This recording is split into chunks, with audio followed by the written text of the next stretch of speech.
안녕하십니까, 책돈입니다. 오늘 소개해드릴 책은 나는 삶이 답답할 때 부처를 읽는다입니다. 저자는 위러 취한, 출판사는 알토북스입니다. 몇 년 전 소중한 기회를 얻어 벚꽃산에서 대만 불교계의 큰 스승인 성엄 스님의 가르침을 받은 적이 있습니다. 성엄 스님은 마주하고 받아들이고 해결하고 내려놓으라 라는 사타를 강조하셨죠. 이는 심오하고 광대한 불교의 지혜를 일상에서 실천할 수 있도록 쉽고 명료하게 풀어낸 것으로 마음을 돌리고 내려놓으면 삶이 단순해지고 몸과 마음의 짐도 가벼워진다는 진리를 알려줍니다. 단순함은 곧 짐을 덜어내는 것입니다. 복잡한 것을 단순화하고 본연의 순수함으로 돌아가면 자연스럽게 마음의 짐도 가벼워지고 삶은 더 자유로워집니다. 걱정이 찾아올 때는 잡념을 하나씩 풀어내고 서로를 도울 수 있는 연결고리로 바꿔 긍정적인 에너지를 만들어낼 것. 책임은 감당하고 걱정은 내려놓을 것. 이것이 바로 마음을 돌리는 과정이며 이는 끊임없는 연습을 통해 이루어집니다. 불교에서는 목숨을 끊어도 번뇌가 사라지지 않는다고 합니다. 생명은 영원히 이어지며 번뇌는 죽는다고 사라지는 게 아니기 때문입니다. 자살은 이번 생을 일찍 끝내는 방법일 뿐, 또 다른 생이 시작되면 번뇌가 다시 이어지기 마련입니다. 이번 생의 괴로움을 자살로 끊어낸다 해도 다음 생에서 또 다른 괴로움이 따르는 법이죠. 사람은 살아있는 것만으로도 가치가 있습니다. 비록 노년의 삶이 외롭고 쓸쓸해 보일지라도 고독을 새로운 시각으로 바라보고 남을 위해 적극적으로 헌신한다면 삶의 아름다움을 느낄 수가 있습니다. 깊은 고독 속으로 들어가 스스로를 단련하며 삶의 무상함을 마주할 용기를 길러라. 그것이야말로 진정한 내면의 풍요로움이다. 버림받았다는 절망감에서 벗어나려면 어떻게 해야 할까요? 겸허히 참여하라. 무작정 후회부터 하지 말고 자신을 돌아보라. 그렇다고 자신을 부정하지 마라. 이혼을 하거나 연인에게 버림받았을 때, 어느 날 갑자기 직장에서 해고당했을 때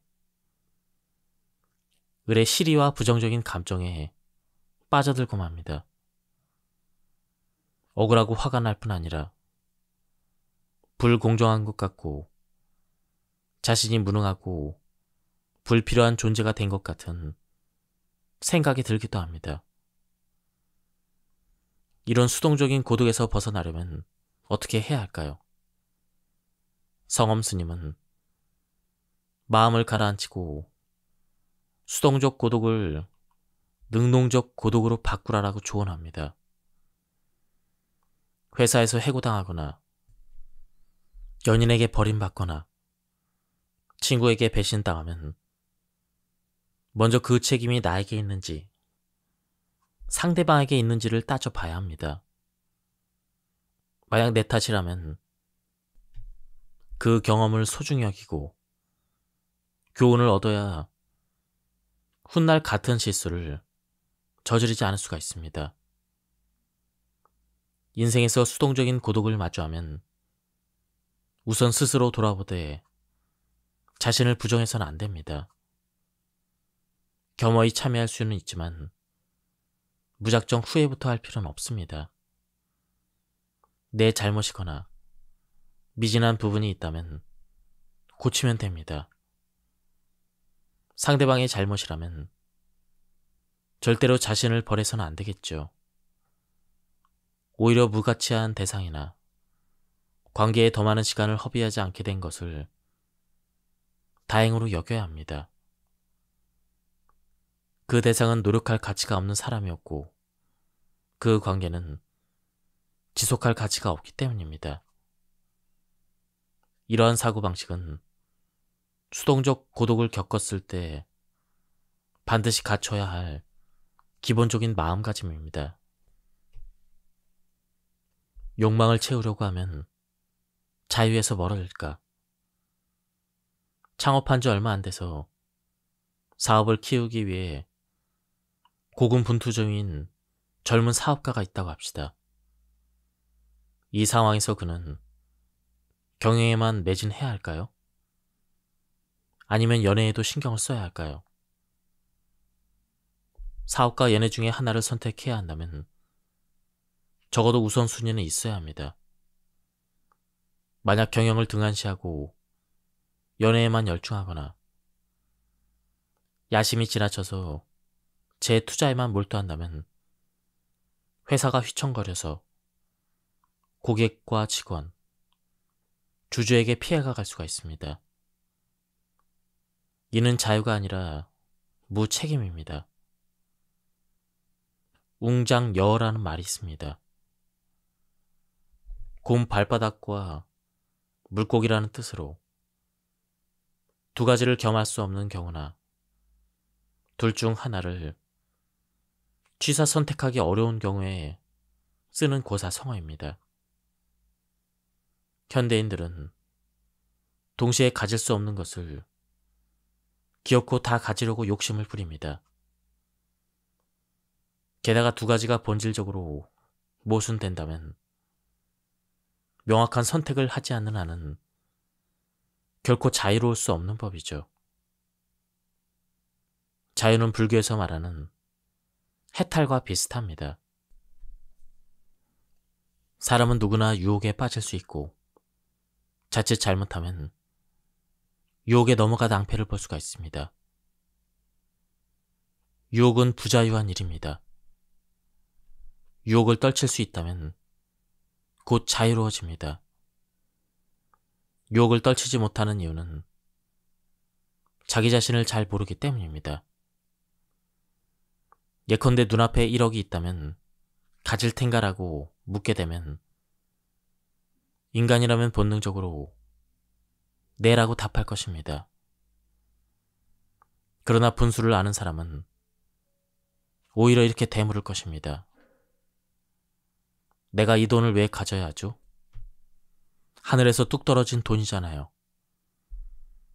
불로소득을 아무 대가 없이 얻을 수 있다고요? 세상에는 공짜가 없습니다. 갑자기 생긴 돈, 아름다움, 직위는 모두 유혹일 뿐입니다. 떨치지 못하면 결국 가산을 탕진하고 패가 망신하고 맙니다. 분수를 알면 유혹을 떨칠 수 있어 마음이 자유롭습니다. 그러나 분수를 모르면 유혹에 사로잡혀 마음도 자유롭지 않습니다. 일상생활에서 수행 정진하는 방법은 무엇인가? 수행에서 가장 중요하고 기본이 되는 규율은 가정에서 본분을 다하는 것입니다. 마치 출가한 사람처럼 착각하여 속세에서 벗어나고 싶다는 생각만으로 가정에서의 책임을 소홀히 한다면 그 수행은 잘못된 것입니다. 이제 막 불교에 입문한 친구가 있었습니다. 그는 날마다 법당에 틀어박혀 연불만 외고 처자식은 신경도 쓰지 않았습니다. 이런 수행 방식은 매우 편향적이라 할 수 있습니다. 인광대사는 폐관 수행 중에 가족들에게 서신을 보내 불법을 이유로 사회와 가정에 소홀히 하면 불법을 잘못 배운 것이라며 사람으로서 도리를 다하고 본분을 다하라라고 전했습니다. 인광대사는 특별히 돈륜이라는 글자를 썼습니다. 여기서 돈은 사이가 좋다, 충실하다라는 뜻이고, 륜은 사람과 사람 사이의 관계인 윤리를 뜻합니다. 가장 기본적인 것은 가정윤리이고, 이를 넓히면 사회 속에서의 인간관계까지 포함됩니다. 이웃이든 친구든 직장 동료든 모임의 구성원이든 사람과 사람 사이의 관계는 물론 사람과 대자연의 사이 관계에도 모두 윤리가 필요합니다. 동양인은 군신, 부자, 부부, 형제, 친구의 관계를 아우르는 오륜을 중시합니다. 이런 관계는 모두 부부 관계에서 시작됩니다. 다정한 부부 관계, 화목한 가정이야말로 처세의 중요한 바탕이자 불법 수행의 출발점이라 할 수 있습니다. 불법을 배운다고 온종일 목탁을 두드리고 좌선만 하는 것은 아니라 목탁도 두드리고 좌선도 제때 해야 합니다. 하지만 가정의 윤리, 일상적인 인간관계, 자연과의 조화로운 관계도 더없이 중요합니다. 수행은 속세와의 모든 인연을 끊는 것이 아니라 사람과의 관계 속에서 실천하는 것입니다. 무지는 지혜가 없는 것입니다.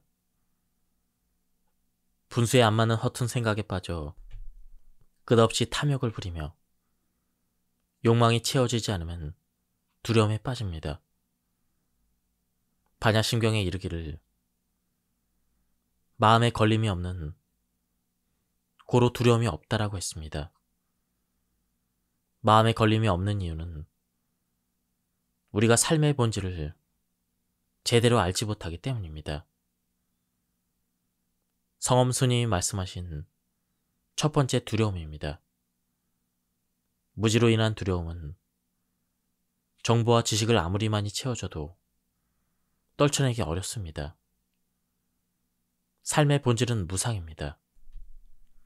무상을 똑바로 마주하지 않는 것이 가장 큰 무지입니다. 사실 인생은 알 수 없는 것이 당연합니다. 무상이 정상이란 말입니다. 이 사실을 받아들이고 무상을 깨달으면 두려움에서 멀어집니다. 지금은 과학기술과 의학 수준이 높아졌고 모든 분야가 과거에 비해 물질적으로 풍족합니다. 그런데도 사람들은 갈수록 더 많은 것에 두려움을 느끼고 있습니다. 죽음이 두렵고, 가난이 두렵고, 병이 두렵고, 삶이 고달플까봐 두렵고, 배우자가 바람을 피울까 두렵고, 남보다 성공하지 못할까 두렵고, 이런 마음속의 두려움을 떨치지 못하면 삶이 고단해집니다. 이 고단함은 두 개의 극단적인 방향으로 뻗어갑니다. 하나는 고단함을 줄이고자 더 많은 욕망을 품지만 결국 채워지지 않는 그 욕망 탓에 악순환에 빠져 더 큰 괴로움에 시달립니다. 다른 하나는 남을 돕고 중생을 제도하며 고통에 빠진 사람들을 건져주겠다는 마음을 갖습니다. 이러한 마음은 욕망을 원력으로 승화시키는데 이것이 바로 자비입니다. 성엄 스님은 이렇게 말씀하셨습니다. 괴로움을 깨닫는 것이 영 나쁜 것이 아닙니다. 특히 남의 괴로움을 가슴 깊이 이해하는 데서 자비심이 피어납니다. 석가모니 부처님은 출가 수행하기 전에 한 나라의 왕자였으나 성 밖의 백성들에게서 생로병사를 목격하고 시종에게 물으셨습니다. 사람은 누구나 이런 일을 겪느냐? 그러자 시종이 답했습니다. 그러합니다. 한 번은 석가모니 부처님이 밭에서 일하는 농부를 지켜보고 있었습니다. 농부가 진흙을 파헤치자 땅 밑에 벌레가 우글거렸습니다. 그때 작은 새들이 날아와 벌레를 잡아먹었는데 얼마 지나지 않아 큰 독수리가 날아와 작은 새를 잡아먹고 뒤이어 사냥꾼이 독수리를 잡았습니다. 뛰는 놈 위에 나는 놈이 있는 법. 세상은 그야말로 약육강식의 축소판이라 할 수 있습니다. 지혜로운 사람은 고통을 두려워하지만 어리석은 사람은 고통이 무엇인지 모릅니다. 석가모니는 왕자인 자신도 생로병사 앞에서는 묻 생명과 다를 바 없음을 깨닫는 순간 자비심의 기본 조건을 갖추었습니다. 그리고 중생을 위해서, 자신을 위해서 이 문제를 반드시 해결해야 됐다고 생각하고 출가하여 도를 닦았습니다. 원하는 것과 필요한 것을 어떻게 구분할 수 있을까요? 욕구가 필요를 뛰어넘으면 소비가 낭비가 됩니다. 성엄 스님은 이렇게 말씀하셨습니다. 사람은 많은 것을 원하지만 정말로 필요한 것은 별로 없습니다. 그러나 사람마다 생활 방식이 다르고 원하는 것과 필요한 것에 대한 구분도 사뭇 다릅니다. 이를테면 나는 명품 가방이 필요하지도 갖고 싶지도 않지만 누군가에게는 삶의 이유일 수도 있습니다. 욕구와 필요의 경계선은 대체 어디일까요? 이는 여러 가지 개인적인 조건을 고려해야 합니다. 일반적으로 글씨를 쓰는 데는 평범한 볼펜이면 충분합니다. 그러나 국제 협약을 맺는 자리에서 아무데나 굴러다니는 펜을 쓸 수는 없습니다. 때로는 양측 모두 질 좋은 펜으로 서명한 다음 서로 펜을 교환하기도 합니다. 옷차림도 마찬가지입니다. 평상시에 집에서 편한 옷을 입는 것이야 제 마음이니 누가 뭐라 할 사람이 없습니다. 그러나 공식적인 자리에서는 반드시 예의를 갖춰야 합니다. 특별하고 중요한 예식이나 연회에 참석하기 위해서가 아니라 그저 유행을 따르고 부를 과시하고 스타일을 뽐내려고 심지어 그럴 능력이 안 되는데도 단순히 욕심을 채우려고 하는 것은 필요가 아니라 욕구에 따른 것입니다. 자신의 처지와 외모에 맞지 않는데도 남들도 가졌으니까, 예뻐 보이니까, 나도 그만한 돈이 있으니까 대뜸 사들였다가 나중에야 제게 어울리지 않음을 깨닫기도 합니다. 이것도 필요에 의한 것이 아니라 욕구에 의한 것입니다. 심지어 이것은 소비도 아닌 낭비에 불과합니다. 불교에서는 인연을 맺고 끊는 것은 자연의 섭리라고 말합니다. 하지만 가장 중요한 것은 여전히 개개인의 능동적이고 적극적인 태도입니다. 열심히 책을 읽어서 지혜를 쌓지 않고 환경의 변화에 무심하고 전문 지식을 가진 이에게서 배우려 하지 않으면 인연이 어디에 있든지 알 길이 없습니다. 시련이 닥쳐도 포기하지 않고 지금의 자리에서 최선을 다한다면 언제든 다시 일어설 수가 있습니다. 성엄 스님은 오래전에 법문을 들으러 오던 불자를 떠올렸습니다. 40언저리였던 그 불자는 부동산업으로 큰 성공을 거뒀습니다. 그런데 부동산 시장이 급락하면서 자금이 전부 묶이고 대출 창구도 막혀버렸습니다. 지금껏 누리던 부귀 영화가 연기처럼 사라지고 온 가족이 낀 일을 걱정하는 지경에 이르렀습니다. 성엄 스님은 아직 젊으니 다시 일어설 수 있다고 위로했다고 합니다. 평소에도 책임감이 강했기에 친구들도 그를 따랐습니다. 그는 집안에 돈이 되는 물건을 모조리 내다 팔아 빚을 갚았습니다. 사람들은 그가 일부러 채무를 이행하지 않은 게 아니며 도망갈 사람도 아님을 믿어 의심치 않았습니다. 사업은 망했어도 신용은 그대로였기에 얼마든지 다시 일어설 수 있었습니다. 아니나 다를까 몇 년 후에 그는 온 힘을 다해 재기에 성공했고 과거의 부귀영화를 되찾았습니다. 사랑은 꼭 상대에게 많은 것을 주는 게 아닙니다. 사랑의 방식에는 빽이라는 것도 있습니다.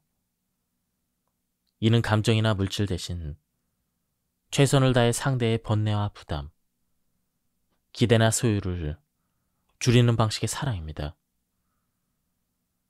현대인은 너무 많이 바라고 또 너무 많이 줍니다. 이러다가 모두 감정의 벼락부자가 될 지경이죠. 더하기 사랑 대신 빼기 사랑을 하면 연인 간이든 부모 자식 간이든 더 행복하면서도 자유로운 관계가 됩니다. 애지중지 키워진 아이가 있습니다. 아이는 툭하면 떼쓰고 소리를 질러 원하는 물건을 얻어냈습니다. 그러다 보니 자연스럽게 떼쓰고 소리질러 원하는 것을 얻는 못된 습관이 들었습니다. 더하기 대신 빼기 사랑을 통해 어떻게든 아이의 무력을 줄이고 소비에 대한 집착을 창의력이나 남에 대한 배려와 관심으로 돌린다면 더는 물건을 사달라고 떼쓰지 않을 것이며 자신감 있는 사람으로 거듭날 수가 있습니다. 빼기 사랑은 헤어진 연인에게도 필요합니다.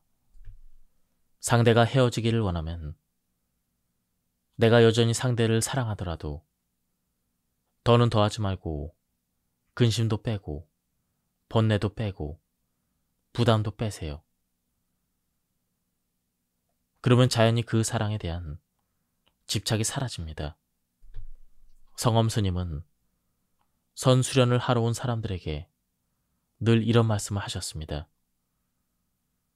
여러분이 여기에 온 것은 우리로부터 뭔가를 얻기 위해서가 아니라 여러분이 가진 많은 것을 내려놓기 위함입니다. 여기서 들은 것이 여러분의 짐이 되어서는 안 됩니다. 집착하지 말고 내려놓으세요. 내려놓지 않으면 짐이 무거워지고 괴로워집니다. 대개 선수련을 하러 온 사람들은 가르침을 얻어 남들보다 더 지혜로워지길 바랍니다. 그러나 이는 잘못된 생각입니다. 얻는 것이 아니라 내려놓는 것입니다. 인생의 고통을 어떤 마음으로 받아들여야 할까요? 성엄 스님은 수동적이고 소극적인 관점에서 우리가 겪는 괴로움을 보자면 빚을 갚는 것이라 했습니다. 어느 과거세인지 모르나 우리가 빚을 진 사람이 한두 명은 아닐 것입니다. 많은 중생에게 빚을 졌다면 마땅히 이번 생에 갚아야 합니다. 그러나 능동적이고 적극적인 관점에서 인생의 괴로움을 보자면 빚을 갚는 것이 아니라 원을 갚는 것입니다. 어쩌면 어느 과거세에 우리가 선을 쌓고 공덕을 쌓고 타인과 우리가 사는 세상, 중생을 돕겠다고 발언했을지도 모릅니다. 혹자는 봉헌을 두고 내세를 위한 복덕을 미리 쌓는 것으로 해석합니다. 그러나 진정한 불자는 어떤 목적을 위해 수행하지 않습니다. 그저 아주 단순하게 번뇌에서 벗어난 뒤에 중생을 제도하기 위해서 수행하죠. 번뇌에서 벗어나 중생에게도 그 이로움이 미치게 됩니다. 삶의 의미와 가치는 자아의 인지와 정의에서 시작됩니다. 빚을 갚는다고 하면 고통스럽게 느끼겠지만 원을 갚는다고 하면 즐겁게 느껴지죠. 빚을 갚는 것은 수동적이고 누군가의 강요와 요구에 따른 것이지만 원을 갚는 것은 능동적으로 헌신하는 것입니다. 평생을 불평하며 사는 사람이 많습니다. 조금만 고생스러워도 불공평하다며 억울해하고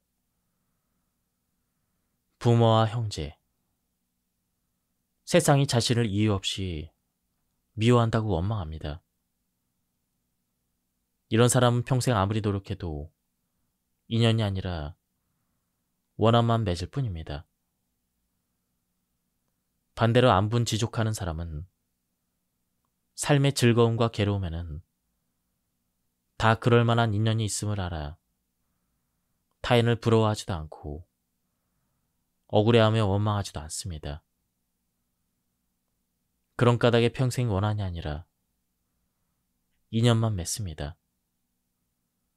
성엄 스님은 좋은 인연을 많이 맺으라고 권합니다. 형제 자매와 부모, 친구와 동료가 서운하게 하더라도 원망하지 말고 적극적으로 헌신할 방법을 생각해 보세요. 자신의 시간과 재력, 체력을 다해서 남을 이롭게 하면 좋은 인연을 맺을 수가 있습니다. 인연의 관점에서 성찰하면 과거에 좋은 인연을 맺지 못했기 때문에 지금 억울한 일을 겪는 것입니다.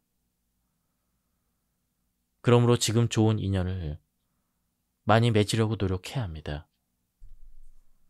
지금까지 이 책에 대한 리뷰를 모두 마쳤습니다. 한번 책을 구해서 읽어보실 것을 추천드립니다. 오늘 리뷰를 여기서 마치도록 하겠습니다. 감사합니다. 안녕하십니까, 책돈입니다. 오늘 소개해드릴 책은 나는 삶이 답답할 때 부처를 읽는다입니다. 저자는 위러 취한, 출판사는 알토북스입니다. 몇 년 전 소중한 기회를 얻어 벚고산에서 대만 불교계의 큰 스승인 성엄 스님의 가르침을 받은 적이 있습니다. 성엄 스님은 마주하고 받아들이고 해결하고 내려놓으라라는 사타를 강조하셨죠. 이는 심오하고 광대한 불교의 지혜를 일상에서 실천할 수 있도록 쉽고 명료하게 풀어낸 것으로 마음을 돌리고 내려놓으면 삶이 단순해지고 몸과 마음의 짐도 가벼워진다는 진리를 알려줍니다. 단순함은 곧 짐을 덜어내는 것입니다. 복잡한 것을 단순화하고 본연의 순수함으로 돌아가면 자연스럽게 마음의 짐도 가벼워지고 삶은 더 자유로워집니다. 걱정이 찾아올 때는 잡념을 하나씩 풀어내고 서로를 도울 수 있는 연결고리로 바꿔 긍정적인 에너지를 만들어낼 것. 책임은 감당하고 걱정은 내려놓을 것.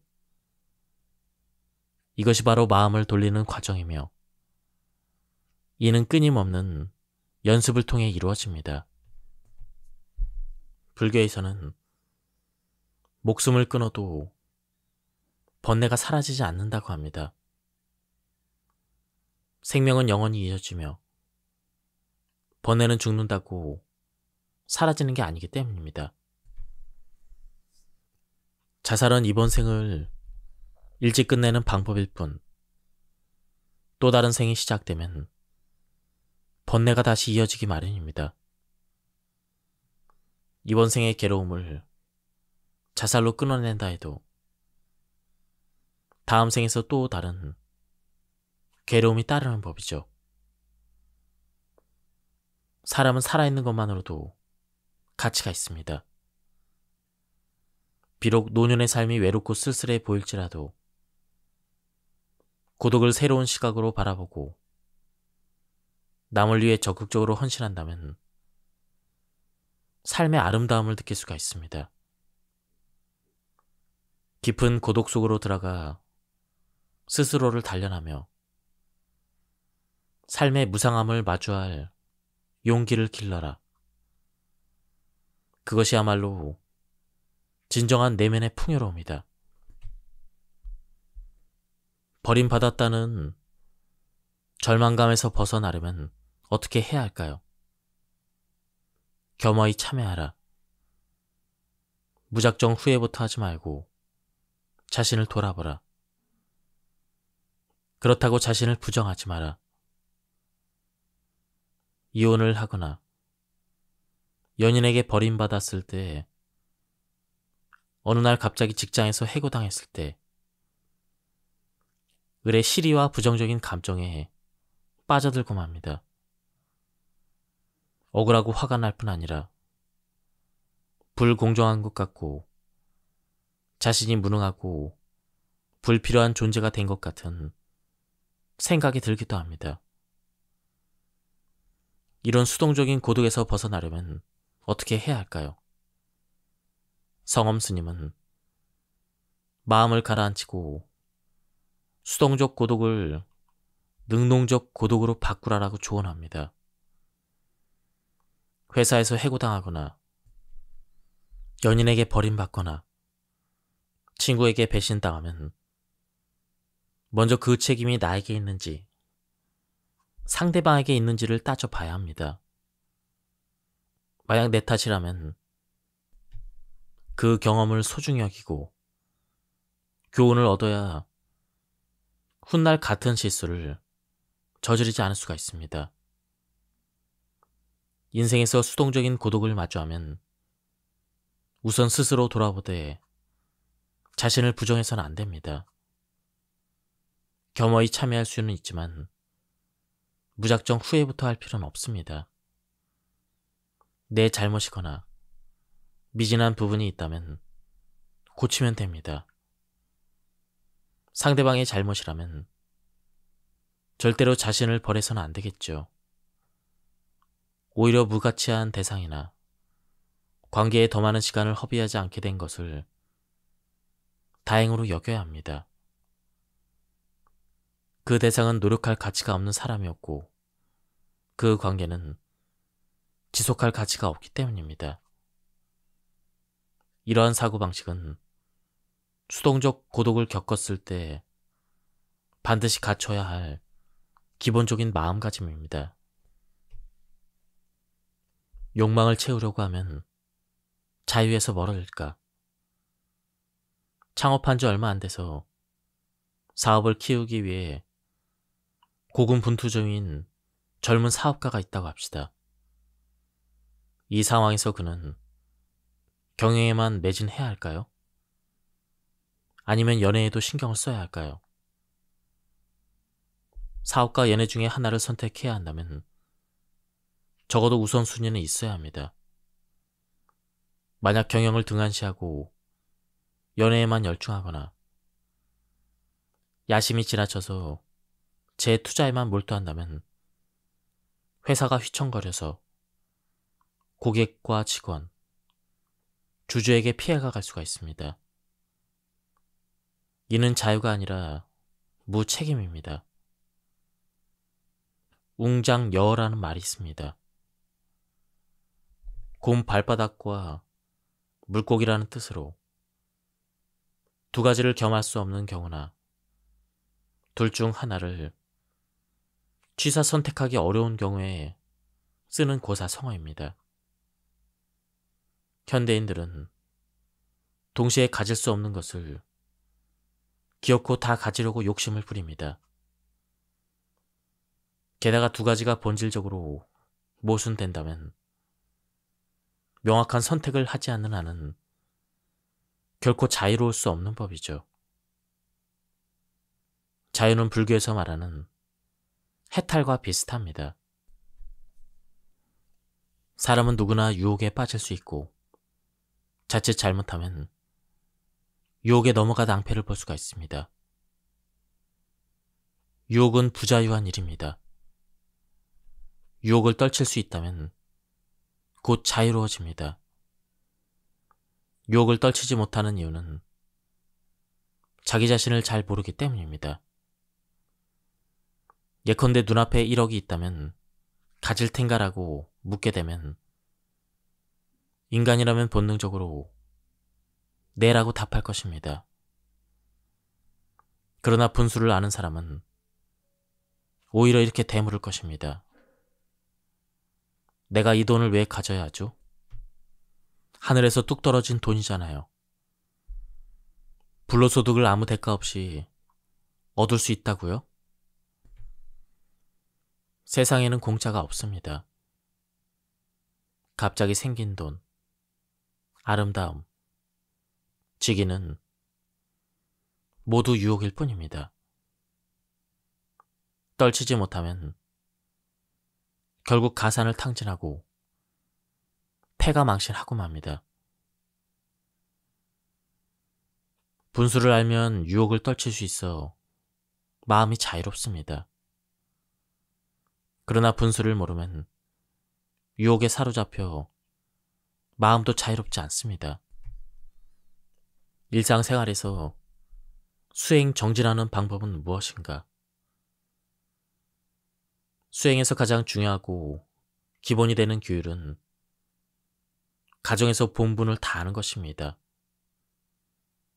마치 출가한 사람처럼 착각하여 속세에서 벗어나고 싶다는 생각만으로 가정에서의 책임을 소홀히 한다면 그 수행은 잘못된 것입니다. 이제 막 불교에 입문한 친구가 있었습니다. 그는 날마다 법당에 틀어박혀 연불만 외고 처자식은 신경도 쓰지 않았습니다. 이런 수행 방식은 매우 편향적이라 할 수 있습니다. 인광대사는 폐관 수행 중에 가족들에게 서신을 보내 불법을 이유로 사회와 가정에 소홀히 하면 불법을 잘못 배운 것이라며 사람으로서 도리를 다하고 본분을 다하라라고 전했습니다. 인광대사는 특별히 돈륜이라는 글자를 썼습니다. 여기서 돈은 사이가 좋다, 충실하다라는 뜻이고 륜은 사람과 사람 사이의 관계인 윤리를 뜻합니다. 가장 기본적인 것은 가정윤리이고 이를 넓히면 사회 속에서의 인간관계까지 포함됩니다. 이웃이든 친구든 직장 동료든 모임의 구성원이든 사람과 사람 사이의 관계는 물론 사람과 대자연의 사이 관계에도 모두 윤리가 필요합니다. 동양인은 군신, 부자, 부부, 형제, 친구의 관계를 아우르는 오륜을 중시합니다. 이런 관계는 모두 부부 관계에서 시작됩니다. 다정한 부부 관계, 화목한 가정이야말로 처세의 중요한 바탕이자 불법 수행의 출발점이라 할 수 있습니다. 불법을 배운다고 온종일 목탁을 두드리고 좌선만 하는 것은 아니라 목탁도 두드리고 좌선도 제때 해야 합니다. 하지만 가정의 윤리, 일상적인 인간관계, 자연과의 조화로운 관계도 더없이 중요합니다. 수행은 속세와의 모든 인연을 끊는 것이 아니라 사람과의 관계 속에서 실천하는 것입니다. 무지는 지혜가 없는 것입니다. 분수에 안 맞는 허튼 생각에 빠져 끝없이 탐욕을 부리며 욕망이 채워지지 않으면 두려움에 빠집니다. 반야심경에 이르기를 마음에 걸림이 없는 고로 두려움이 없다라고 했습니다. 마음에 걸림이 없는 이유는 우리가 삶의 본질을 제대로 알지 못하기 때문입니다. 성엄 스님이 말씀하신 첫 번째 두려움입니다. 무지로 인한 두려움은 정보와 지식을 아무리 많이 채워줘도 떨쳐내기 어렵습니다. 삶의 본질은 무상입니다. 무상을 똑바로 마주하지 않는 것이 가장 큰 무지입니다. 사실 인생은 알 수 없는 것이 당연합니다. 무상이 정상이란 말입니다. 이 사실을 받아들이고 무상을 깨달으면 두려움에서 멀어집니다. 지금은 과학기술과 의학 수준이 높아졌고 모든 분야가 과거에 비해 물질적으로 풍족합니다. 그럴 때도 사람들은 갈수록 더 많은 것에 두려움을 느끼고 있습니다.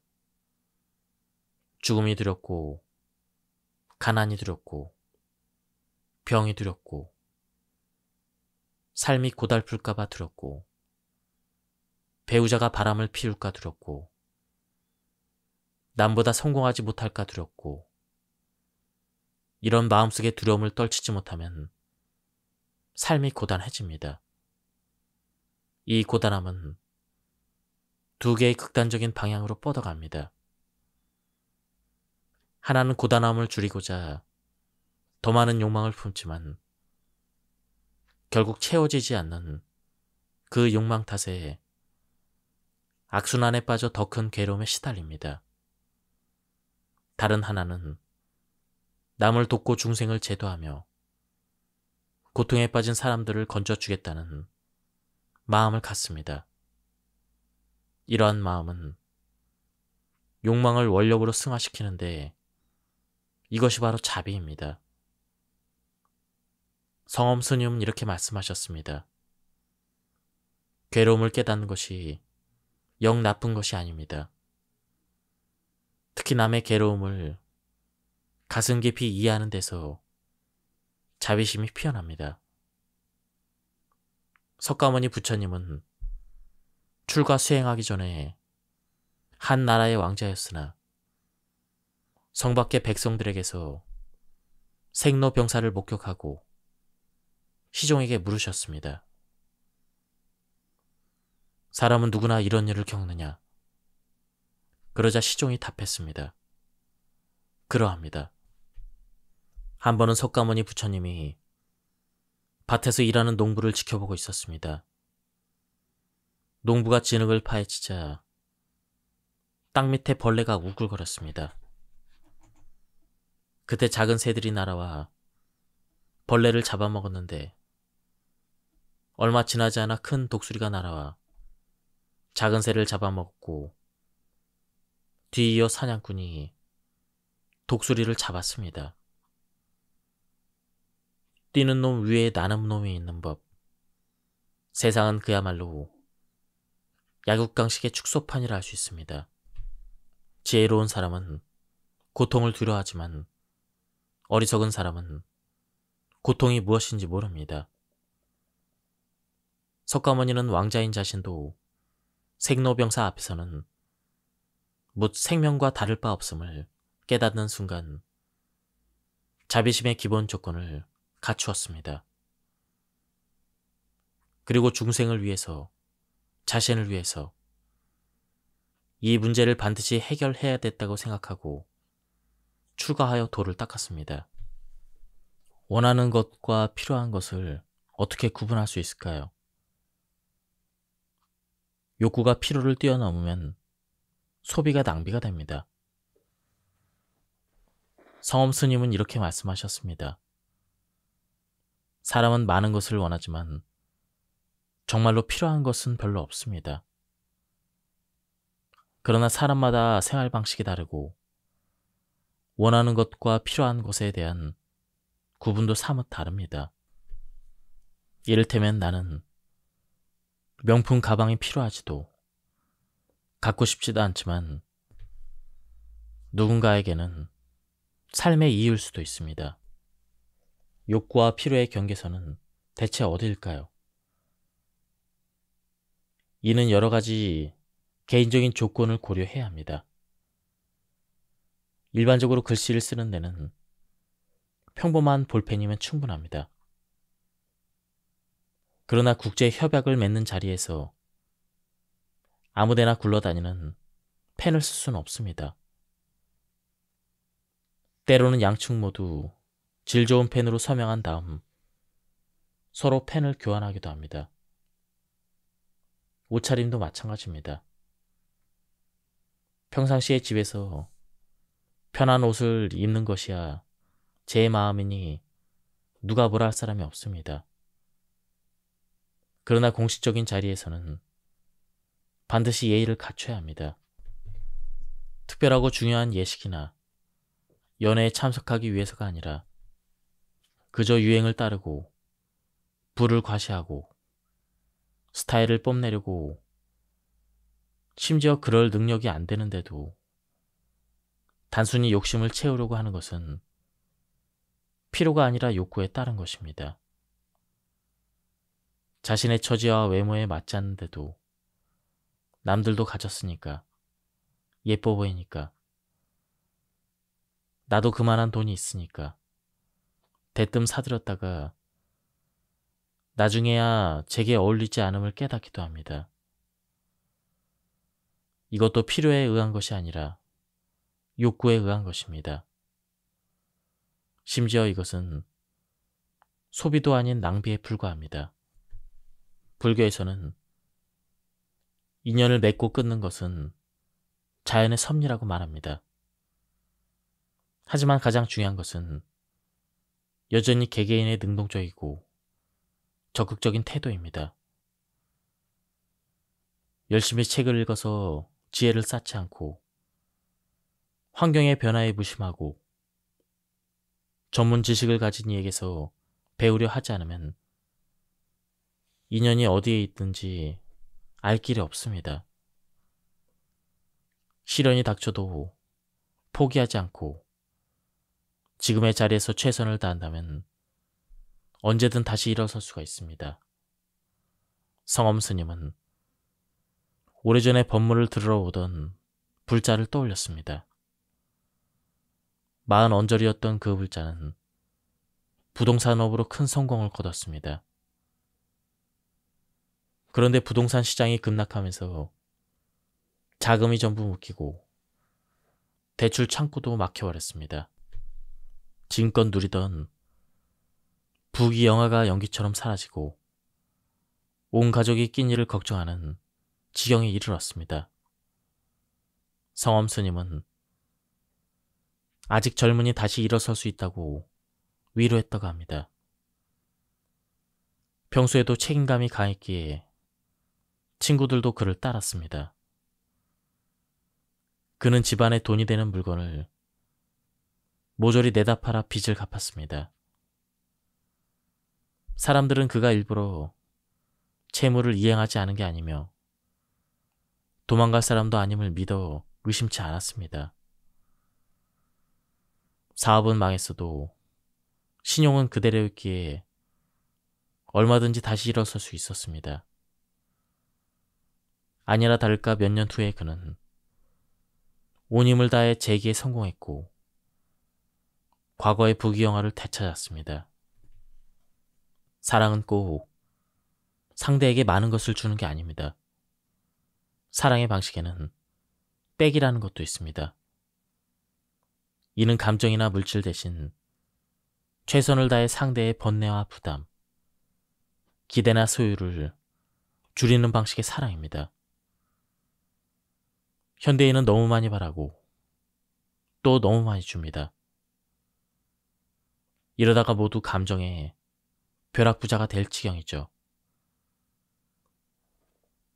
더하기 사랑 대신 빼기 사랑을 하면 연인간이든 부모 자식간이든 더 행복하면서도 자유로운 관계가 됩니다.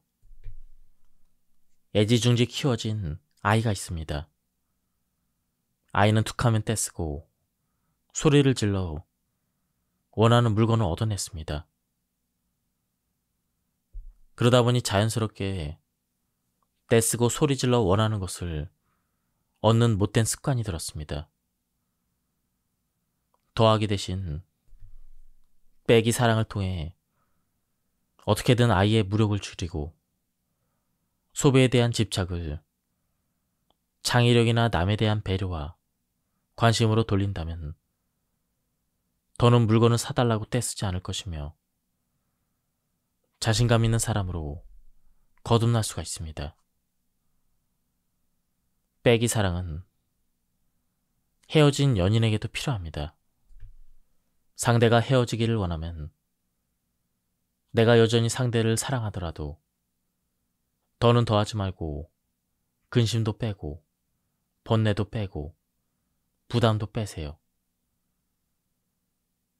그러면 자연히 그 사랑에 대한 집착이 사라집니다.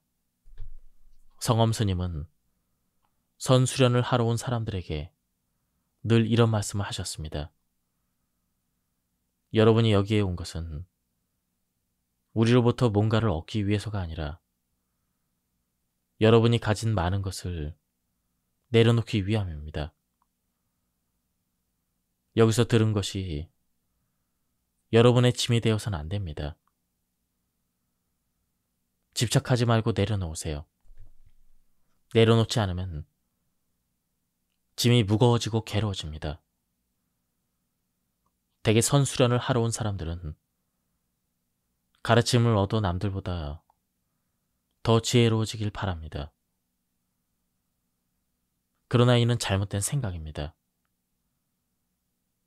얻는 것이 아니라 내려놓는 것입니다. 인생의 고통을 어떤 마음으로 받아들여야 할까요?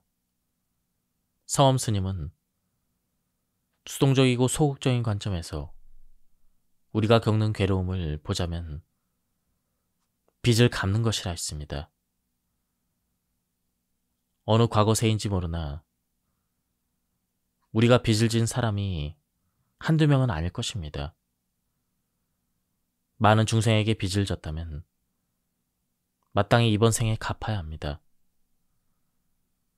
그러나 능동적이고 적극적인 관점에서 인생의 괴로움을 보자면 빚을 갚는 것이 아니라 원을 갚는 것입니다. 어쩌면 어느 과거세에 우리가 선을 쌓고 공덕을 쌓고 타인과 우리가 사는 세상, 중생을 돕겠다고 발언했을지도 모릅니다.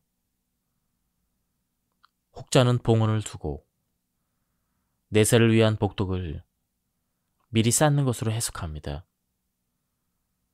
그러나 진정한 불자는 어떤 목적을 위해 수행하지 않습니다. 그저 아주 단순하게 번뇌에서 벗어난 뒤에 중생을 제도하기 위해서 수행하죠. 번뇌에서 벗어나 중생에게도 그 이로움이 미치게 됩니다. 삶의 의미와 가치는 자아의 인지와 정의에서 시작됩니다. 빚을 갚는다고 하면 고통스럽게 느끼겠지만 원을 갚는다고 하면 즐겁게 느껴지죠. 빚을 갚는 것은 수동적이고 누군가의 강요와 요구에 따른 것이지만 원을 갚는 것은 능동적으로 헌신하는 것입니다. 평생을 불평하며 사는 사람이 많습니다. 조금만 고생스러워도 불공평하다며 억울해하고 부모와 형제, 세상이 자신을 이유 없이 미워한다고 원망합니다. 이런 사람은 평생 아무리 노력해도 인연이 아니라 원한만 맺을 뿐입니다. 반대로 안분지족하는 사람은 삶의 즐거움과 괴로움에는 다 그럴 만한 인연이 있음을 알아 타인을 부러워하지도 않고 억울해하며 원망하지도 않습니다. 그런 까닭에 평생 원한이 아니라 인연만 맺습니다. 성엄 스님은 좋은 인연을 많이 맺으라고 권합니다. 형제 자매와 부모, 친구와 동료가 서운하게 하더라도 원망하지 말고 적극적으로 헌신할 방법을 생각해 보세요. 자신의 시간과 재력, 체력을 다해서 남을 이롭게 하면 좋은 인연을 맺을 수가 있습니다. 인연의 관점에서 성찰하면 과거에 좋은 인연을 맺지 못했기 때문에 지금 억울한 일을 겪는 것입니다. 그러므로 지금 좋은 인연을 많이 맺으려고 노력해야 합니다. 지금까지 이 책에 대한 리뷰를 모두 마쳤습니다. 한번 책을 구해서 읽어보실 것을 추천드립니다. 오늘 리뷰를 여기서 마치도록 하겠습니다. 감사합니다.